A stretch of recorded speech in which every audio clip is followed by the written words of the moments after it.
Welcome to Albany County Direct. I'm your host, County Executive Daniel P. McCoy. On today's episode, I'm going to be talking to Mary Rozak, my PR person, who's been by my side for over 14 years practically, through, I like to say, the good, the bad, the ugly, before anyone else started saying that. And, you know, there's so much that always goes on in the county, and people don't realize, you know, the people that we have in your office and what you have to do when we get that information that comes in, you know, because I like to remind the listeners, I'm running a $900 million operation, 36 departments. There's so much always going on. And, you know, I always used to, you know, regret coming in on Monday because you're dealing with employee issues that happen over the weekend or personal issues that they might have gotten in trouble that translate into the work environment, and not just dealing with 2,665 employees, right? We got over 5,000 people that are retirees. We manage the health care for that. And I could go on, and it's okay. Like, you know, we don't micromanage every day, every department, but they intertwine in the community. And if there's a hiccup with the program, or if there's a worker that had an issue, or somebody made a complaint, it always filters back to us, and people call us, and we got to figure it out. And you know, I've talked to Mary, and I was joking around with your husband Keith about this a bunch of times since I've gotten to know him over the years, and the same thing with you know, my wife Alyssa. That you know, we talk at midnight. I'll call you. He's calling 2 a.m. People realize before COVID, and we had to shut down for a snowstorm. It was incredible the work that went behind it, because when you shut down government, it costs money. You know, when we close them doors, it's like it's costing money. There's services under the law we have to stay, we have to give.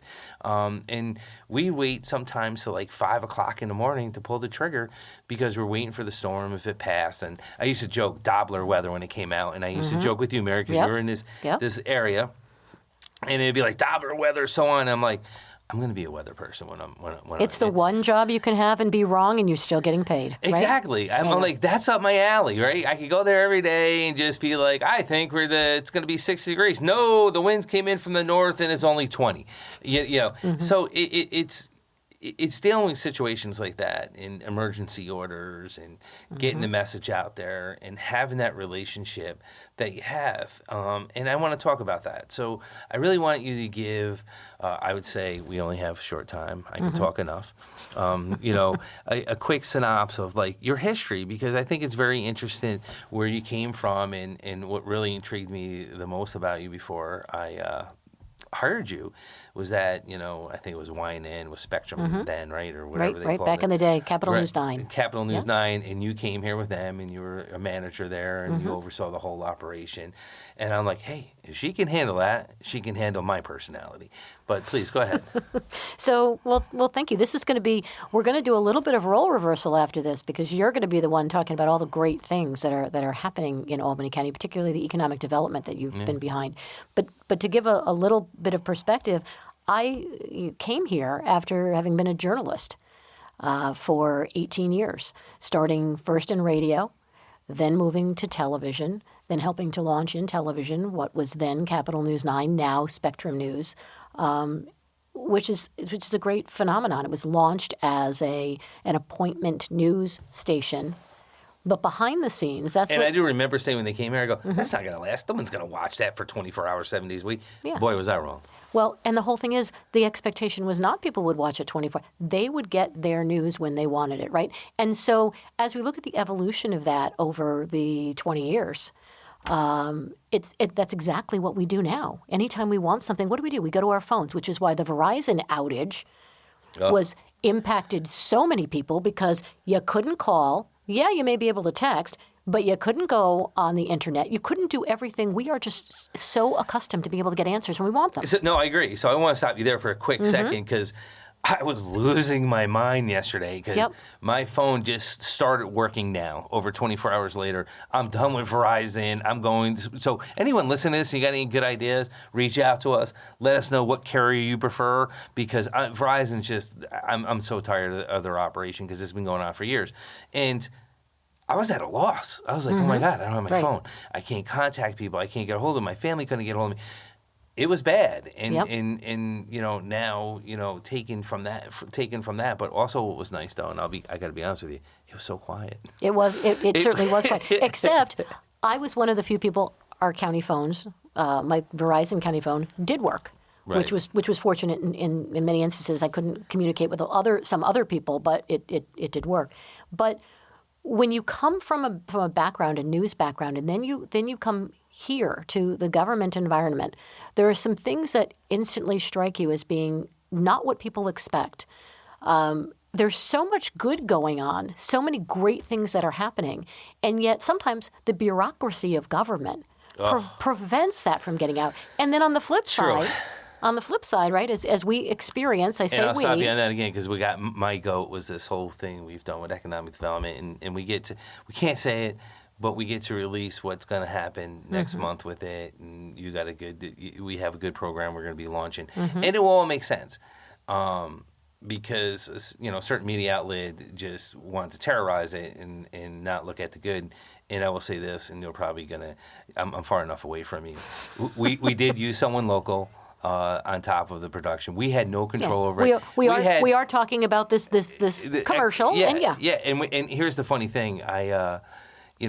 They come in, they dictate it to us, and the most enjoyment I got out of this, and I can say this now publicly, not everything yet, because we had to sign confidential agreements, which is so aggravating because I so want to speak on this, and I'll have my day in court, so to speak. Was watching Mary fight with them, and it was fun to watch this company that's renowned that came in here. And then Mary's background, and she's like, no. So I want to say this to the listeners. If you think that we had a say versus, and I learned this. So this was funny, because I'm like, Mary, what's stock video? What's stock video? And, right. And she had explained to me it's B-roll. B-roll they TV, call it in TV, and people use it all the time. And I talked to other outlets, and they were like, I can't believe they say everyone used B-roll, right?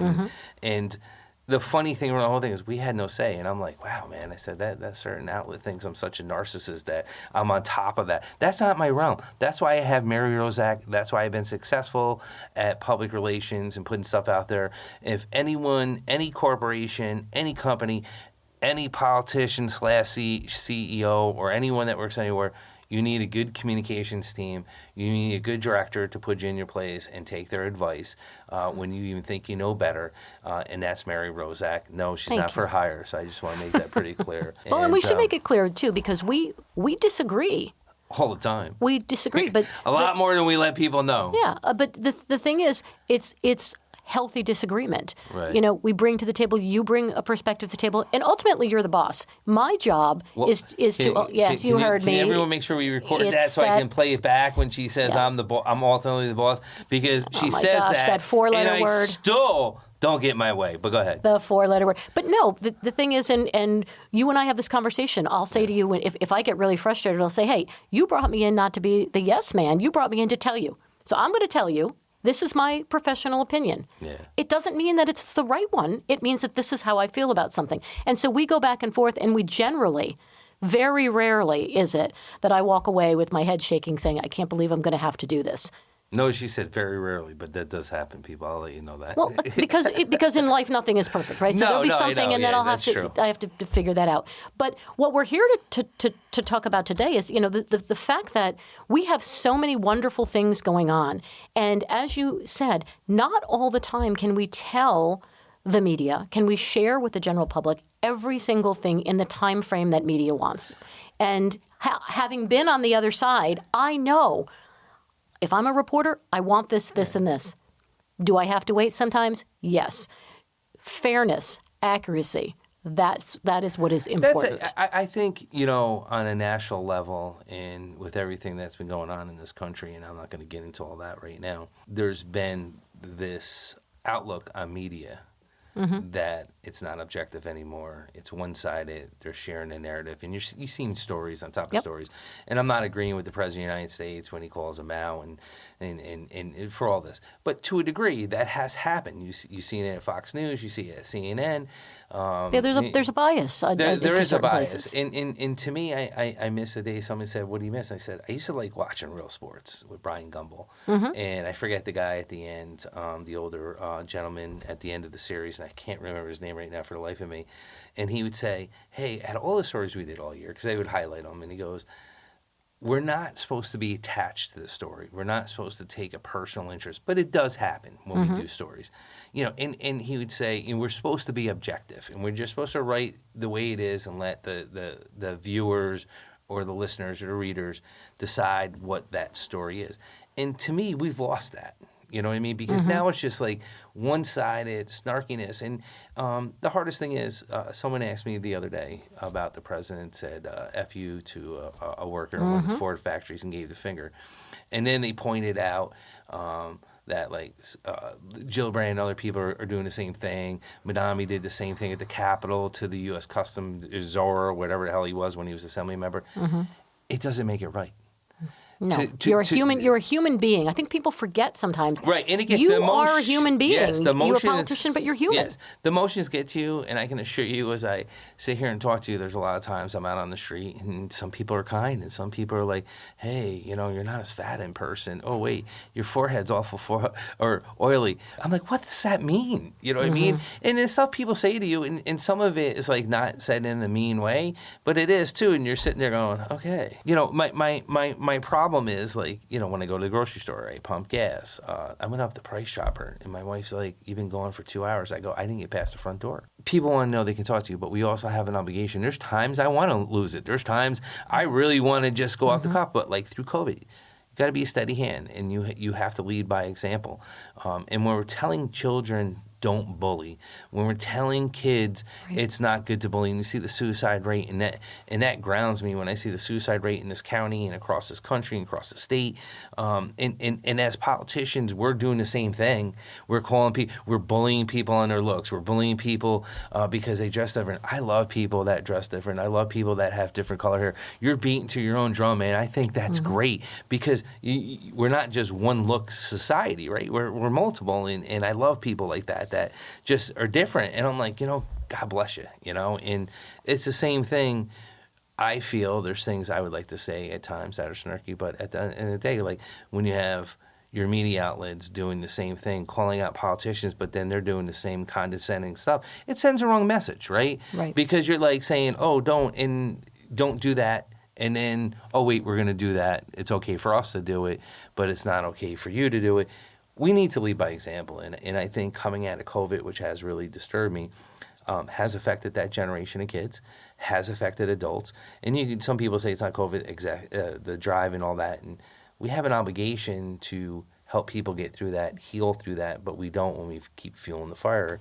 And one of the things I learned from you, and I say this to everyone, and I mean this from the bottom of my heart, I watched you get a warden in Schenectady. The only issue was there's so many late nights I get. People don't realize I started at 7 o'clock in the morning. Some nights I'm lucky to get home at 10.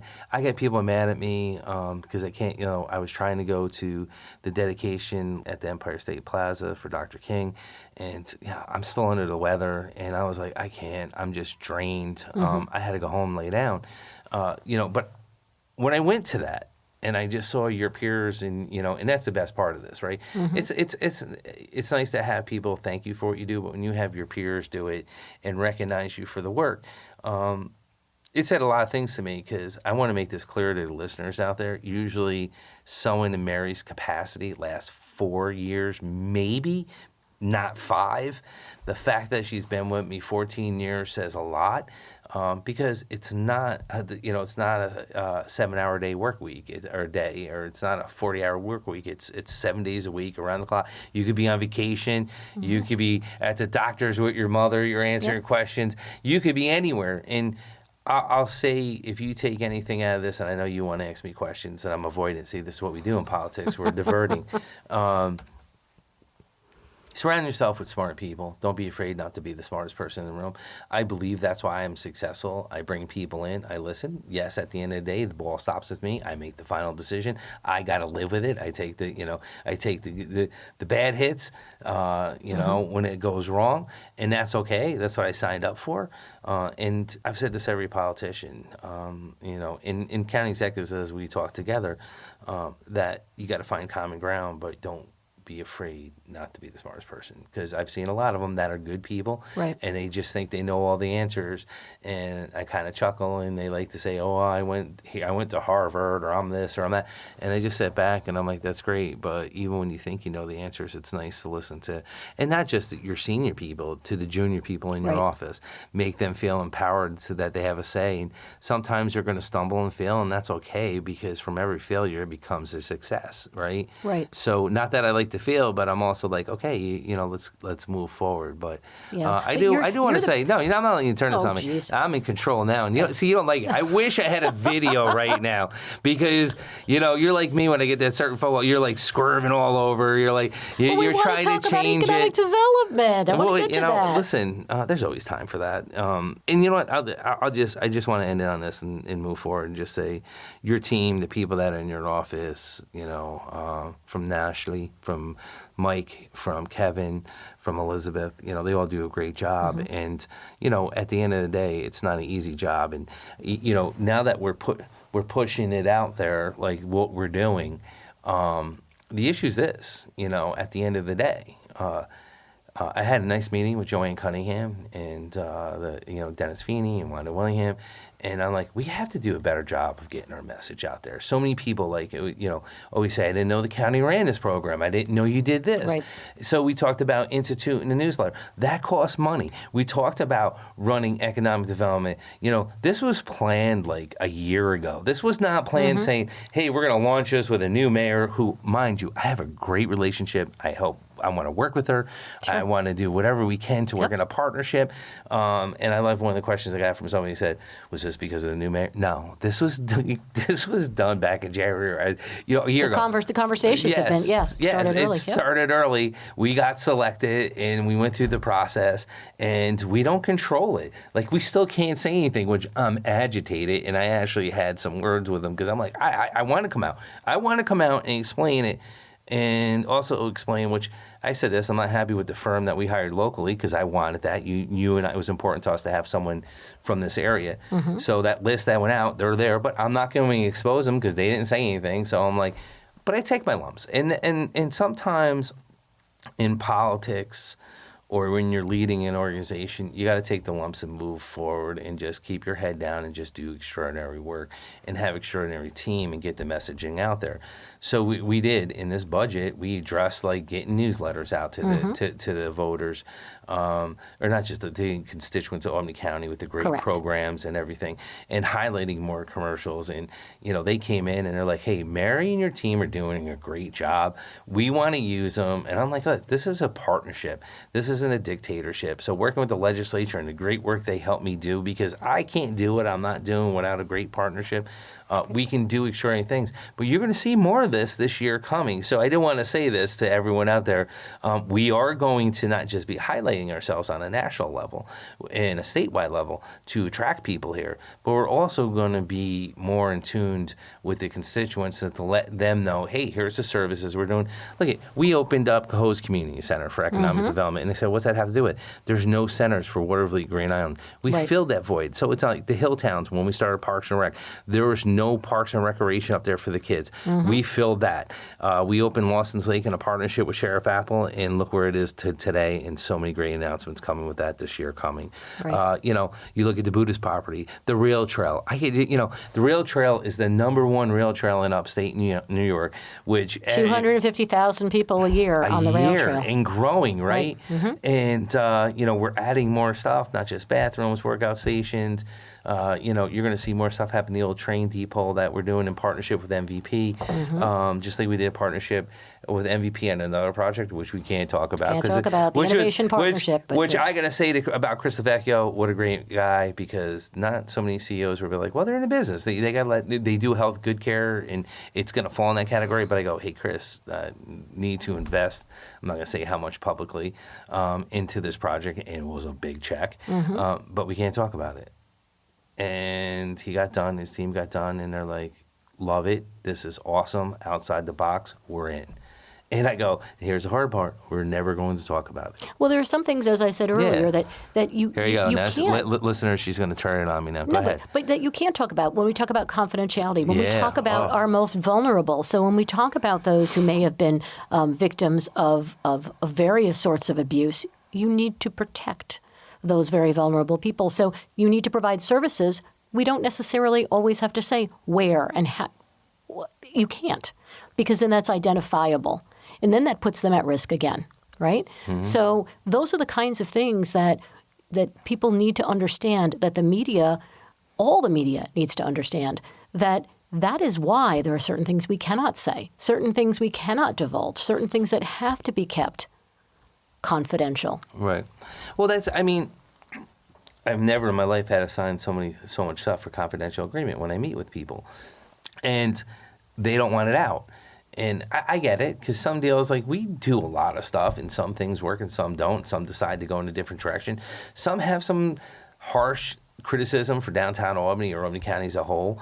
And again, I'm not going to denounce their company and say that publicly, because they still work. They still have a company here, and, right. and it's my job to promote them. It's my job to get them out there, to hire people, to set up training, which we did. And you look at all the extraordinary projects that we've taken on, and mind you, we've always done this outside the city of Albany. Never to this to the projects that we've been doing lately.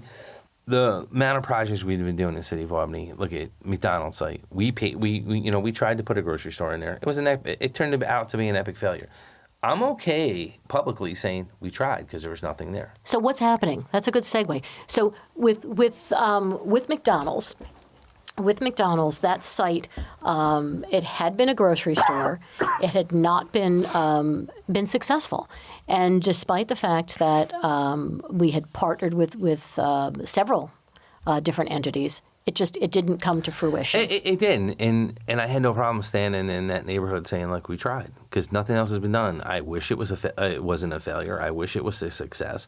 But we have some good announcements. We're going to talk about that. Can you talk about anything about it? I can't talk anything about it yet. Okay. And it's hard, but it's going to be a transformational project that's going to have impact on that community. What about a timeline? If you can't talk about something right now, and here's a clue. When it comes to the McDonald's, you're talking about it'll be partnerships. What kind of timeline, though? I know people may be wondering. We're hoping within the next month we can announce what we like to do there with that property in a partnership. And I will say this: one story that stuck in my head. Chris Churchill wrote about the airport up at Saratoga and the money they put into it. And that kind of got me a fire under me a little bit to say, listen, something has to change. And we can't just keep saying, I know people think we have this money and we're just getting rid of it. It's not the fact. And the fact is, but you can no longer say, if you want to move your county forward or a development forward, you have to get behind it now, because you're competing with, and I know people hate when IDAs, and I know media outlets beat up, when counties or cities or villages or towns give IDA breaks. They're not building if you don't. They're not coming here if you don't. And you've talked about this your entire time in office. But this project here should be, Central Warehouse. And I did then at the mayor. Then we had conversations, and I didn't go public with them. I didn't, we offered the property to the city. We're like, hey, this isn't the heart of the city. We shouldn't have anything to do with this. We've always stayed out of the city. And they're like, no, you do it. You're doing good with your alliance. You're doing good things. Great. I didn't want it, but we took it on. I'm not afraid to walk away. And that was the same thing with Central Warehouse, which I had a great conversation with the new mayor about it. And when we were talking about it, they signed off on it. Like she didn't want it. She's like, hey, you take it on. You're more capable, blah, blah. I didn't want Central Warehouse. I wanted nothing to do with it because, but I also wasn't going to sit there and just watch that eyesore. We helped wholeheartedly with the Tobin's First Prize to get that down, because to my opinion, there's two eyesores coming into the capital region, or was the Tobin's First Prize and now Central Warehouse. And I'm like, we got to change the landscape, because downtown Albany, I joke around with Steve McCoy. I go, look, the best thing in your county is the view you have of my county across the river in downtown. You know, building apartments across the river looking on downtown Albany was done for a reason. So whether people want to live there or not, they got a beautiful view of our downtown. I wish I could charge for that. But when you sit there and you can decide, you know, yeah, it's not my responsibility, or I can take it on. So we did. It's been a nightmare. I'm not going to lie to you. You know that. I know. Let me go through a little bit of the history of that. So, you know, we, Albany County, you do everything you can to stay out of court, and yet because you don't want the litigation to take longer and the project gets delayed, and yet with the Central Warehouse, it from the beginning with previous owner Evan Blum, and going through all of the courtroom antics and going through all of the time that we had to go back and forth until eventually Albany County prevailed. And so now let's talk about where are we with Central Warehouse. So, and coming down. I was just, we've got an update from the Alliance. We've been on top of this, and we've been working with the state. So, the asbestos has been removed. And what has helped us catch up a little bit is the warm weather, right? So one thing I've learned about the asbestos removal, you have to constantly throw water on it, and that's the only way you can remove it safely for the workers and not to the particles to go out in the air.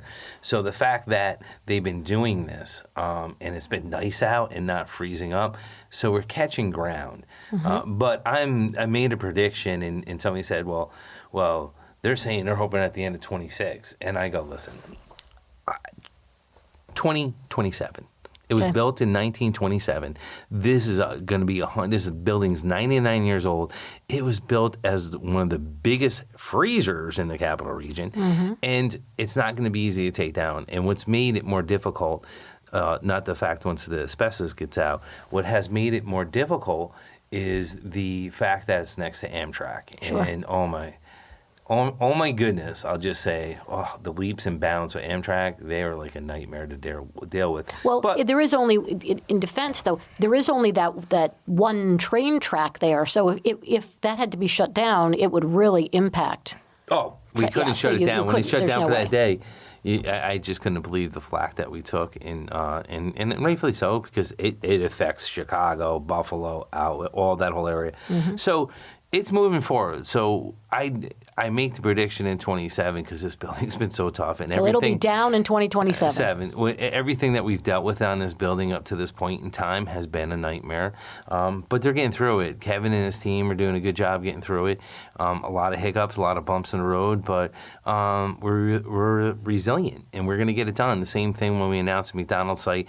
We brought Ama LaBelle, and we have we have the property down there that we're looking to bid out for a hotel, and there's a reason why we did it. And if not, we have more parking. And if it works out for a hotel, there's a reason why we did it. Sure, that's all I'm going to say. So read between the lines. There's a vision. Just like let's talk about Altec, the Altec steel site. Oh my God, yeah, because that's been going on forever. I know we've wanted to have press conferences there for years. Altec or Altec, when they closed, we got a settlement, the county, and we started this fund. This fund was started to help businesses and small businesses or big businesses get loans. Well, there's like $20 million there. People don't even know about it. I'm like, hey, you should go to the LTAC fund. We got to do a better job of getting that out. It used to be run by the chambers. We took it back. And we're running it internally.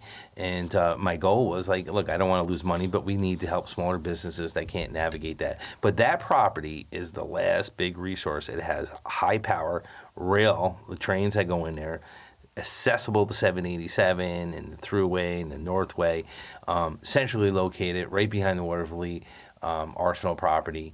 So stay tuned. There's going to be huge announcements there.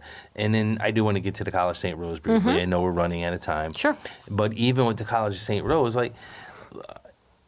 it's another project we didn't take on. The Capitalized Albany, and I'm not picking on them, in the mayor's office, should have took this on. I think she said with Grandel and her story that, look, she gave it to the county because she didn't want to leave it for the new mayor. Well, that's great, and I know everyone thinks we have all this money. I'd like to remind the listeners of this. We had $20 million in our reserves when I took over in 2012. We are borrowing $15 million a year to make payroll because we didn't have enough money to make payroll. And we amortized to the state controller $40 million in retirement. We had to pay it back. But you changed that. You turned that around. We did. And you don't get credit for any of that. I've eliminated almost 500 jobs under my control in the county, 500 to right the ship. It wasn't easy. I fought we have 19 unions. And I should point out, normally you don't hear a politician saying, yes, we've cut jobs. You were talking about right-sizing something that was too big. Right. It was too big. There was jobs, redundancy. We did everything. And look, it put me in a lot of fights with a lot of people that, that respected me and I respected them. But I had to do what was right for the taxpayers. And that's why now we have reserves. We have $100 million in our reserves. We pay back the $40 million. We don't borrow money. So, yes, I get aggravated when assembly members or senators or mayors or go, the county has money. Do your job. Do your job. Stop pointing the finger. Right-size the ship. I mean, we looked at how we were buying pencils, Mary, and I'll say this. It got so bad, I looked at the toilet paper, and we got cheaper toilet paper. Boy, did that backfire on me, right, with I'm the telling workers. You, it is backfiring. I took a lot of heat over cheap toilet paper, more than I said, get the better expensive toilet paper, okay, because I can't deal with this. I don't think they went that route. It's still not great toilet paper. All right, but it's better than what it was. We'll All right, leave it at that. Yeah, thanks. There she goes. In her spin. But we did the right thing. And, so when you look at taking on the College St. Rose, I mean, I didn't want to get into that. We just redid our MVP arena. We had that paid off when we redid it, and then here we are. And then you go forward, and you're just like, oh, my God, now I'm going to take this on. And I didn't want it, but I knew the price I needed at. I went against my team, because I'm like, I'm not paying $55 million for this. I'm not paying $65. I don't care. Everyone said we can make it work. And then they're like, well, $45 million, then $40. And then I'm like, no, I went up to $30 million. Then 31, I go, I was done. And then they fought with everyone so much, they raised an extra $4 million. So, yes, we don't own it. We're paying all the bills. I get that. And I get that people think, why? Because I'm paying the bill. So, of course, I want to make sure this works. And it's an extraordinary project, which I think at the end, and no disrespect to the 8 members on the Pine Hills Neighborhood Association that can't stand me, that get mad at us, and everyone that says, let's do a study. I can show every study the College of St. Rose did. We have them all from the JLL and back the last years. And the lack of, we just had $1 million in damages to our buildings for pipes bursting. And 3 furnaces, not 1, 3 went down. Come drive around, anyone in the media, and you can see all the emergency heaters we got set up. There's a big problem here, with infrastructure, big problem with the internet, boilers, maintenance. We're fixing it, and look, I'm not trying to say anything, but when I'm getting criticized, like, wait and study. Well, this is why we can't. We'll have a dome store. We'll have the e-commerce that they elegantly wrote about, both pieces of property, the ones on Holland Ave. And I could go not just through the city. It's about responsibility. Right. It's a responsibility in doing it right. And, yeah, we are trying to move. I would move quicker. So I will say this. I should have, went with my gut in October when the 90 days was up and try to get that vote through for these buildings. I needed site control to get a bricks grant and swims grant. And we got denied because we didn't have site control in November. So we waited December just because, look, we were taking, everyone's saying, well, what's the rush? I'm like, we got grants that we need to tackle. Lost them grants. They said apply next year. So there goes a whole other year. So, yes, we would have had $14 million. We would have been ahead of the game. I could have fixed the roof on the gym, fixed the boilers at their expense. There's a lot of things we need to do with that money. But it's tough, right? And I'm not trying to figure a point or blame people or bad decisions they made here at the College of Maintenance. But I inherited it. And everyone that told me to bid $55 million for it that would work, that hasn't brought one tangible result to the table. It's all me, yes. And I said this. So when the board or someone else brings something to, and they said, hey, I got this, deal done, I'll stand there with pom-poms in my hand saying, yes, here we go, good job. But I also got to let people know the work that I'm doing, right? I have to get reelected. I have to get reelected, and I'm up again next year. I plan on running. And, I have to let people know the work that I'm doing. Now, not everyone's going to be happy, but I can say outside this neighborhood, people are ecstatic with the housing opportunities, the business opportunities coming to this campus, and that's what it's about. So I know we're running out of time, and I'm sorry we did get sidetracked on you and everything else. But I will say to the listeners, look, not perfect. I'm going to get things wrong. I'm going to say things wrong. But that's okay. And if I make you chuckle and brighten your day and put a smile on your face, I'm happy. And if I get you through the day with a little chuckle and say, hey, man, that poor guy, that's okay too, right? But I also challenge the listeners out there. If you have an idea or you have a suggestion, we do look at this stuff. We don't just poo-poo. I love how it says like, we push it to the side. No, we look at it and we go forward and we take it serious. I take the comments serious, not the fake accounts. We know all the fake accounts. We do. And here's a fight I was getting, Mary. I'm like, why is that up? We know it's a fake account. It's a dummy Facebook account. I respect the people that don't agree with me.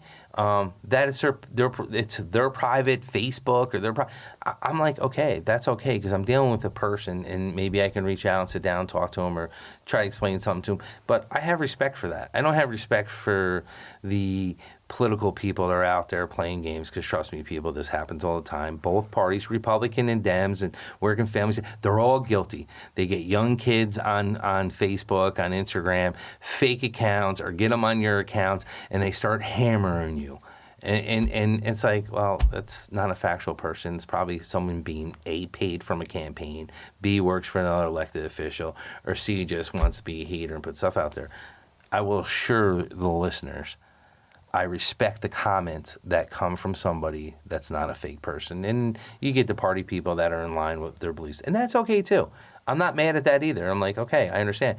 That helps guide us. That helps us say, hey, you know what I mean? Understand their opinion. I can agree to disagree. But, there's a lot that goes into this. And I'm sorry I avoided your questions because you were trying to turn it on me. No, but we'll do this again. I'm going to let you close out. Yeah, no, but I do want to say, Mary, thank you to you and your team. And there's so much out there. And to the listeners, please, I'm challenging you. Email us, call us. Give us your ideas, what you could think, not just for the College of St. Rose, but throughout the whole county. That could be tangible. And share this, and share the podcast. Yes. If you enjoyed today's episode, be sure to check out other episodes on Spotify or Apple Podcasts. Subscribe so you never miss an update. And I want to say thank you for listening, and thank you for listening to Albany County Direct and to Mary and I.